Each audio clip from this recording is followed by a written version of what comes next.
এখন আপনার বাবার সঙ্গে শাকিব খানের একটা বন্ধুত্বপূর্ণ সম্পর্ক, যে কারণে আপনি তাকে চাচ্চু বলতেন, রাইট? রাইট। সো চাচ্চু শাকিব খান হিসেবে কেমন এবং অভিনেতা শাকিব খান হিসেবে কেমন, তাকে কেমন দেখেছেন সেটা? আর কি বলবো, আর বলতে চাই যে অবশ্যই সাকিব আঙ্কেলের সাথে তার ছোটবেলার ক্যারেক্টার করাটা আমি মনে করি অনেক বড় ব্যাপার। কারণ তার সাথে আমার সম্পর্কটা অনেক খুব ভালো। রাইট না রং বলো? বলো। আসলে এখন মানে বিয়ের পরে কি যোগাযোগ হয় কিনা বা তোমার খোঁজখবর রাখে কিনা সাকিব? এখন আমি বলি, আজকে মনে হয় সবচেয়ে বেশি সাকিব নিয়ে কথা বলে ফেলছি আমরা বাপ্পুলা, ঠিক আছে? এটা অন্য অন্য কোনো কথা থাকলে বলো। মিডিয়াতে কাজ করেছেন বা ইন ফিউচারেও করবেন ইনশাল্লাহ, সবার সঙ্গে আপনার একটা বন্ধুত্বপূর্ণ সম্পর্ক তৈরি হয়ে গেছে। আপনি বীর ছবিতে কাজ করেছিলেন, সো আপনার বাবার সঙ্গে যাদের বন্ধুত্বতা আছে বা আপনার বাবা যাদেরকে নিয়ে কাজ করে তাদের সম্পর্কে আপনার আইডিয়া আছে। সো ইকবাল ভাই যদি কিছু মনে না করেন, বীর ছবিতে যেহেতু শাকিব খানের সঙ্গে অভিনয় করেছে, তখন কিন্তু শাকিব খান তার চাচ্চু ছিল। হ্যাঁ, চাচ্চুর সঙ্গে কাজের অভিজ্ঞতা কেমন ছিল এবং শাকিব খানের সঙ্গে, অভিনেতা শাকিব খানের সঙ্গে কাজের অভিজ্ঞতা কেমন ছিল সেই বিষয়ে যদি একটু বলেন। আচ্ছা দাঁড়ান, এটা আগে সবগুলো আগে দিই। ঠিক আছে ঠিক আছে। প্রশ্নটা আরেকবার করুন। আপনি ইন্ডাস্ট্রিতে কাজ করছেন, জি। সো আপনার বাবার পরিচয় তো একটা আছে, তাছাড়া আপনার নিজের একটা পরিচয় তৈরি হয়েছে। আপনি সোনাম শিশু শিল্পী হিসেবে কাজ শুরু করেছিলেন এবং সেই জায়গাটায় আপনার সুযোগ হয়েছিল শাকিব খানের সঙ্গে কাজ করার। তখন আপনার বাবার সঙ্গে শাকিব খানের একটা বন্ধুত্বপূর্ণ সম্পর্ক, যে কারণে আপনি তাকে চাচ্চু বলতেন, রাইট? রাইট। সো চাচ্চু শাকিব খান হিসেবে কেমন এবং অভিনেতা শাকিব খান হিসেবে কেমন, তাকে কেমন দেখেছেন সেটা? অবশ্যই ভালো।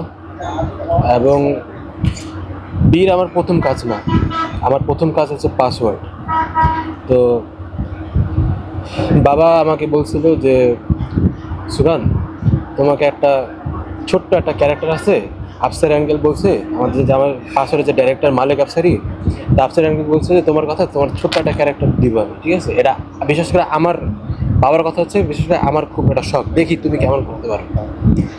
তো বাবা প্রথমে আমার নিয়ে গেল, নিয়ে যাওয়ার পরে আমি একদিন শুটিং করলাম।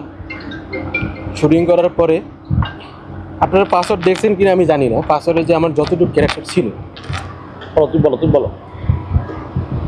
পাসওয়ার্ডে আমার যতটুকু ক্যারেক্টার ছিল, তো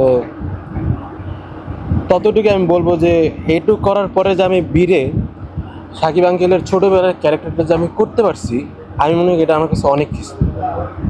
কারণ পাসওয়ার্ডে কিন্তু আমার তেমন কোনো ক্যারেক্টার ছিল না, ধরতে গেলে আমার কোনো ক্যারেক্টারই ছিল না এই ছবিতে, আমার থাকারই কথা ছিল না। এটাকে জাস্ট করছি খালি বাবার কথায়, ঠিক আছে? বাবা আমার বলছে যে তুমি কত করতে পারো আমি এটা দেখতে চাই, একটু করো দেখি। কিন্তু বাবার কথায় কথায় কথায় শখের বশতে করতে যায় যে বীরে এত বড় একটা ক্যারেক্টার করে ফেলাইছি, এত বড় সাকিব আঙ্কেলের ছোটোবেলার ক্যারেক্টার করে ফেলাইছি, এটা ধারণার বাইরে,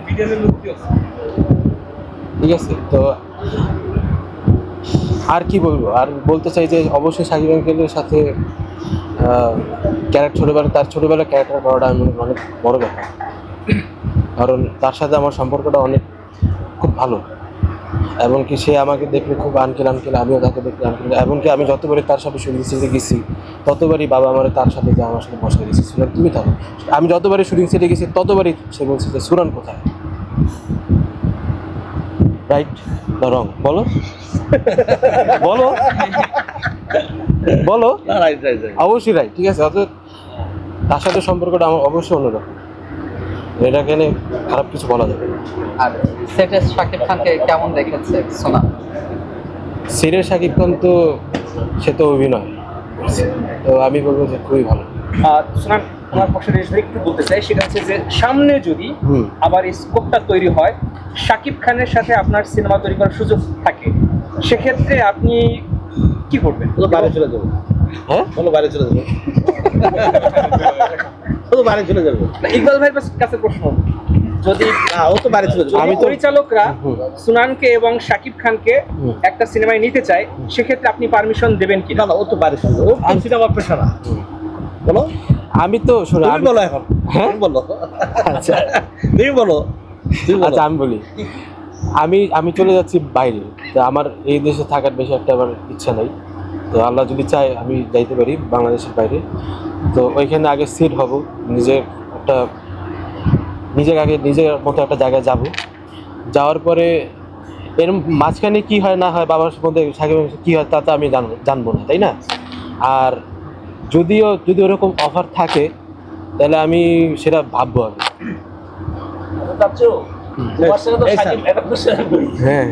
সাকিব ভাইয়ের সাথে একটা ভালো জায়গা, মানে সম্মানের একটা জায়গা, তোমাকে স্নেহ করে তুমি সম্মান করো। কাজ যেহেতু করছো, শুধু অনেকগুলো ছবি করছো আমি জানি। তো আসলে এখন মানে বিয়ের পরে কি যোগাযোগ হয় কিনা, বা তোমার খুঁজতেও রাখে কিনা সাকিব?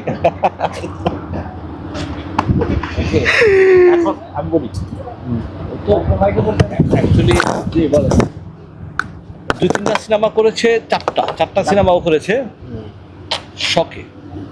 কারণ শখটা হলো ছোটো সময় আমি যখন বাসার গেট খুলতাম, তখন আমি ঢুকার সঙ্গে সঙ্গে সে আমার সাথে মারামারি করতো, ঠিক আছে? লোকে দিয়ে দেন ভাই আমি যখন বাসায় ঢুকার সঙ্গে সঙ্গে ও আমার সাথে মারামারি করতো, ঠিক আছে? তো ওর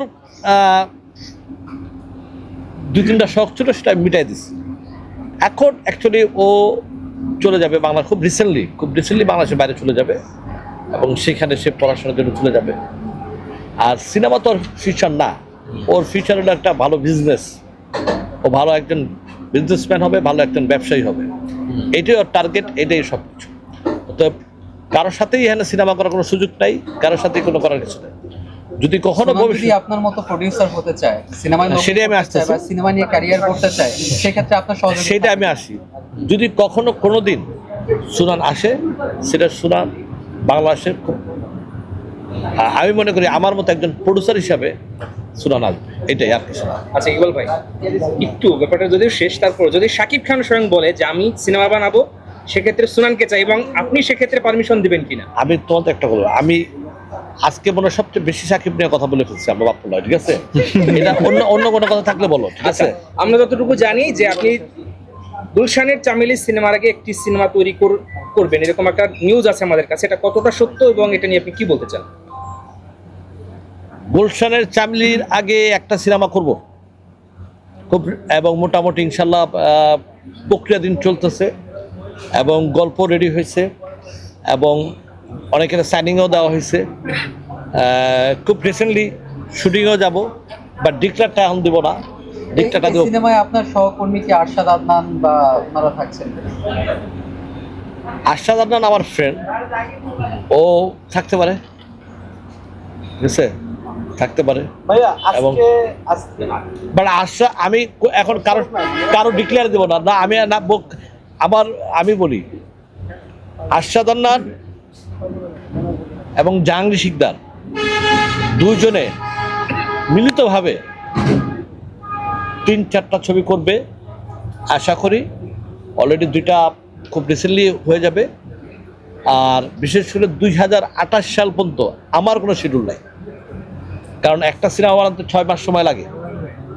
আমার হাতে 4টা সিনেমা আছে, এবং 4টা সিনেমা আমি 2028 সাল পর্যন্ত আমাকে শেষ করতে হবে। এর ভিতরে আমার আর কোনো সিনেমার নেওয়া বা বলার কোনো সুযোগ আমার নাই। 2টা আমি এই সামনের মাসেই আমি ইনশাল্লাহ একটা শুটিংয়ে, অনেক বড় ধরনের একটা শুটিংয়ে চলে যাব, ঠিক আছে? ছবিটার নাম হলো দেশের পরেই গুলশানের চামেলির পরে আরও 2টা ছবি। হ্যাঁ, ওটা প্রডিউসার আমার 2 ফ্রেন্ড। তো ওইভাবে আমি শিডিউল মিলাইছি, এবং একটা ছবি আমি 6 মাস করে সময় দিয়েছি। তারপর 2028 সালের পরে যে আমি আবার চিন্তা ভাবনা করি সিনেমা করবো, ঠিক আছে? এই পর্যন্ত আমার এরকম হাতে কোনো রকমের কোনো, এই সিনেমাটা কবে নাগাদ মুক্তি দেওয়ার ইচ্ছে এবং আছে? আমার 4টা সামনে 2টা ঈদ, এবং তারপরে 2টা ঈদে 4টা ঈদের 4টা ছবি আমার টার্গেট আছে।